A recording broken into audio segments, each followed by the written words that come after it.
Good morning. Oh, it's afternoon. My name's Amber. I'm a flower farmer and florist at Blooms on the Hill in Budgeree, and as you can see, it's raining. It's gorgeous. I've been panicking the last couple of weeks because we've had no rain, and I've got no, I think I explained in my first video, I've got no water going to my paddock of dahlias. Well, now I do. On the weekend, my husband put a big pipe across, and I came home from from a farmer's market on Sunday and had to have a little lie down, and then I got up and he said, come and have a look at this, and he put the pipe and there was a sprinkler going on my dahlias. And the last couple of days I've actually hand watered 2 massive rows. So my rows are tractor width wide with 5 long rows and about 50 meters long. So I stood and hand watered over 2 days 2 of these big wide rows, because I've just been so stressed about these dahlias not getting any water, and they're not growing. They're not unhealthy. There's a handful that were like, we're not really happy, but they're okay. And then of course that took me 2 hours each time, and yesterday was very hot, so that's why I wanted to do it. But today is cool and it's been drizzling all morning, and I think it rained a bit through the night, and it's been glorious because it's been lovely and really good soaking rain. But anyway, I digress. Today, well, I was going to do a whole bunch of things this morning, but there was a bit too much rain, so I've been doing inside things like making tomato sauce and dealing with a glut of tomatoes and that kind of thing.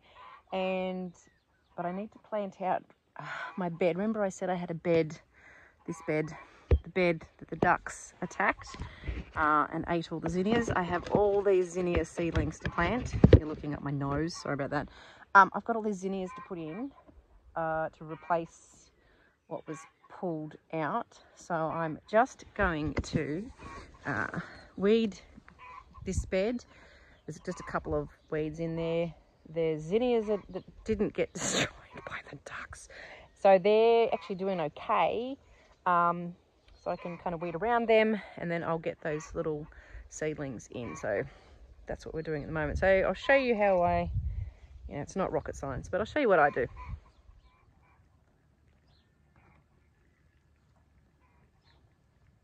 I've got a Dutch hoe. It's really sharp, and I tend to use the corner of it a lot. It's really handy for these just surface weeds. Some of them you can't get as well if they're around a plant. I want to get one of those hori knives. I hear people going on about those, so you can really get down and get under those weeds. I'm going to have to do that in my dahlia paddock because there's weeds galore. We think we're going to roll down some weed mat in the aisles.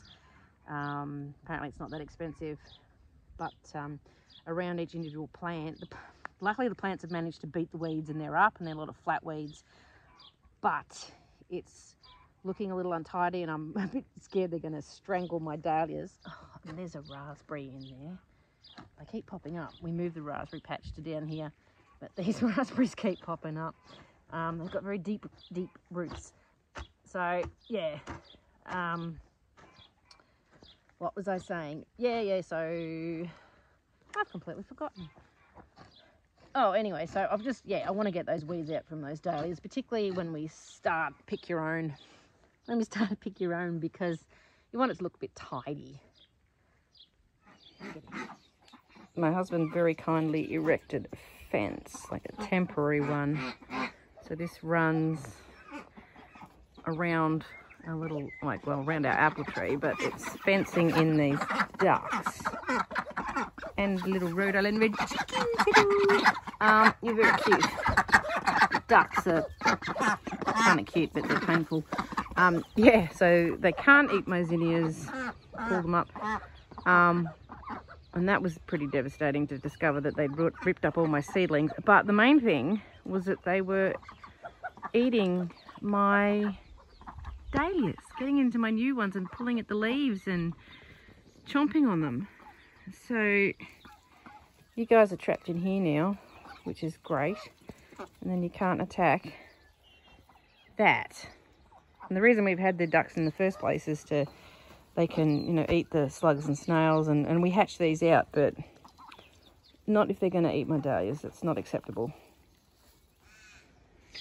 These are some of my zinnias seedlings.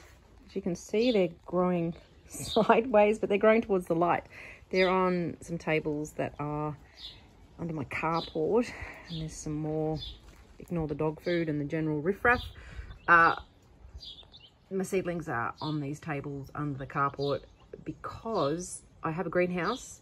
That's where things are put, but we've had a few really hot days, and it just gets astronomically hot in there, so they just die.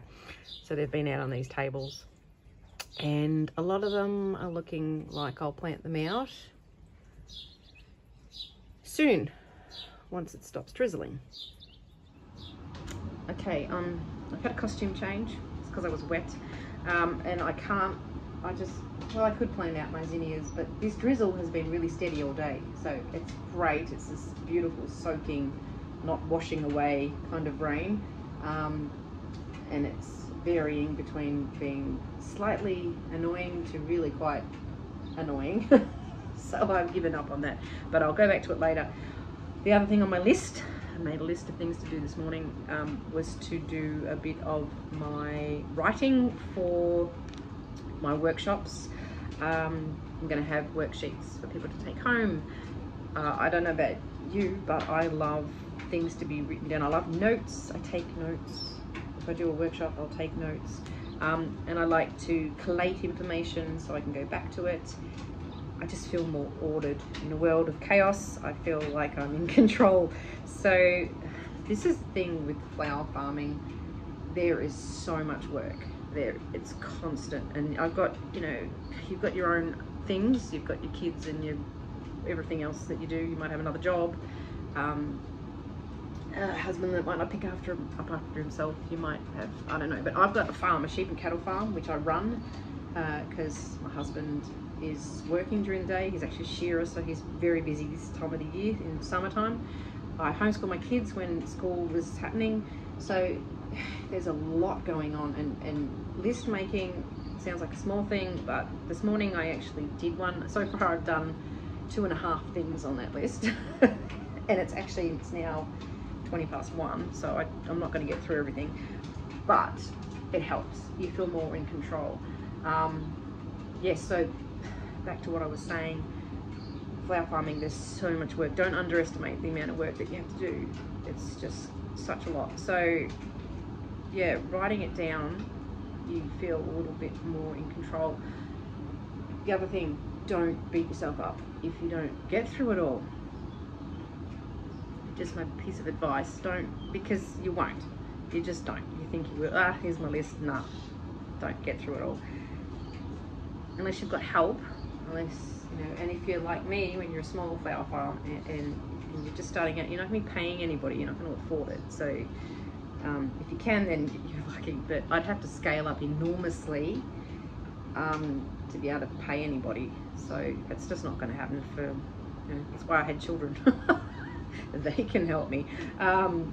Yeah, so anyway, I'm doing the writing part of things, so people can take things home when they do workshops.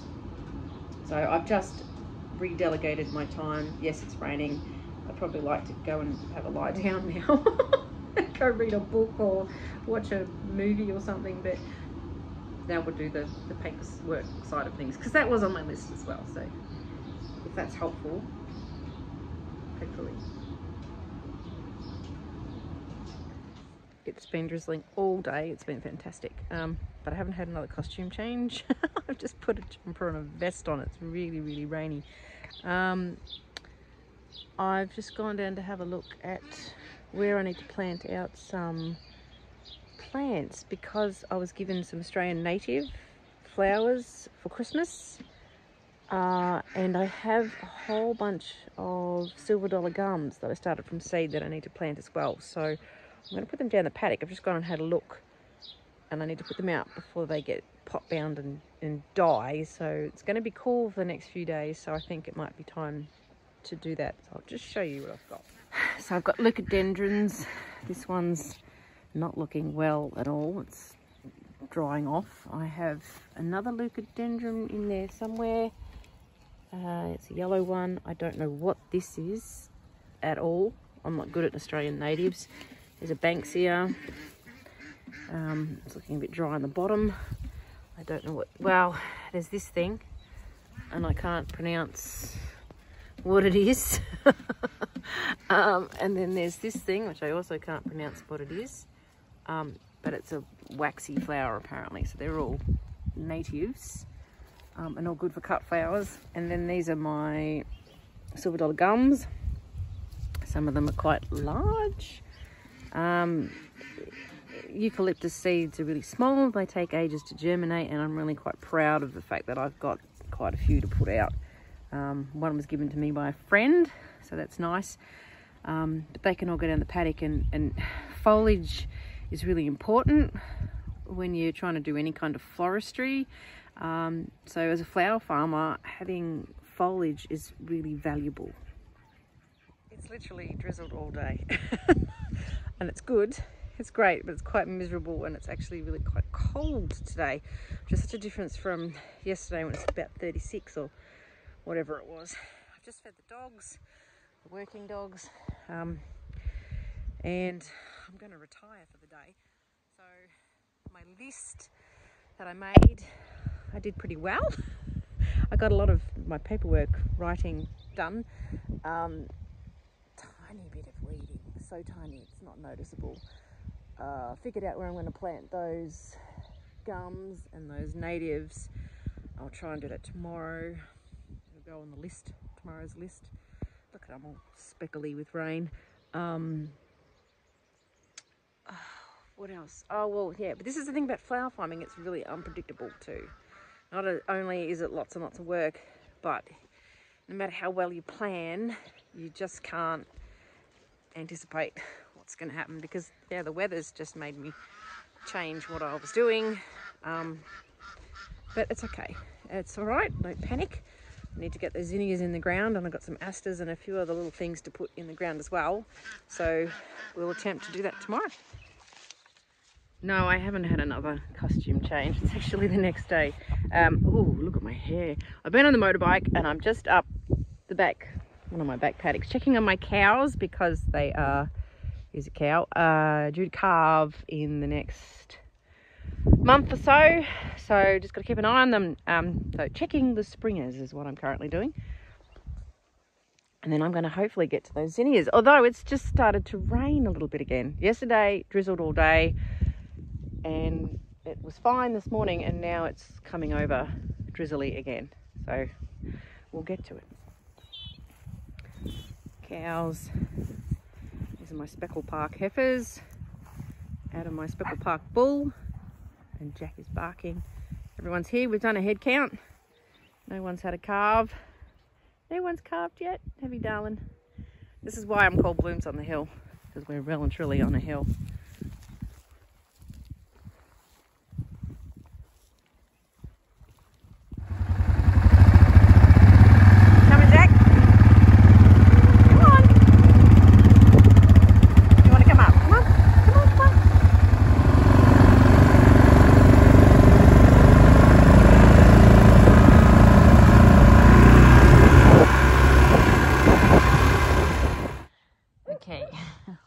Planning out these zinnias finally. Right, so bloody grass stuck in. I hate weeds. So here's my tray of zinnias, nicely grown. Ducks fenced off, can't get to my zinnias. Bonus. So I plant my zinnias about 25 centimeters apart. I put them nice and close. You can put them whatever distance you like, really, but if you're going to be growing volumes for flower farmy type stuff, then putting them close is good. You know, simple, just dig a hole. I've got my trusty trowel. I'm starting in the corner, can't really see what I'm doing, and I'm doing a rough, well, I know what 25 centimeters looks like roughly, so I'm just going to go along and dig little holes. I can see the soil raising mix in the dirt where the other ones were. So depressed about that. Damn ducks. Now, it's not very exciting watching me dig. Getting them out of the seed tray. These are Tetra State Fair zinnias, which are really nice. I really like these ones. They're different colours and they're quite large. I use a spoon, the weapon of choice. I've seen people use butter knives to hoik their seedlings out of the trays. I couldn't manage that because, well, I gave it a go, but I found that it didn't sort of pick up all the soil, and you don't want to really touch the roots so much. Zinnias don't like their roots disturbed. So like it's better to get them out when they're bigger, and often too when they're not pot bound, but when they're a little bit more sturdy in there. So if you're dealing with little tiny tendrils of roots, then they might not like being transplanted so much. But I haven't really had any issues. I haven't had them die from being transplanted. So if you can see what I'm doing here, simply just, you know, scooping him out. Like scoop. I have my scoop and I'm not actually really touching it with anything other than the spoon, and then I'm just going to plop it in the soil. So you can't really see what I'm doing now, but you know, I'm popping him in the soil. So if you have a squeeze, I've just popped him in. There he is there. Might cover him over with a little bit more dirt, and I'll give him a really light water in and just keep going until I've done the whole lot.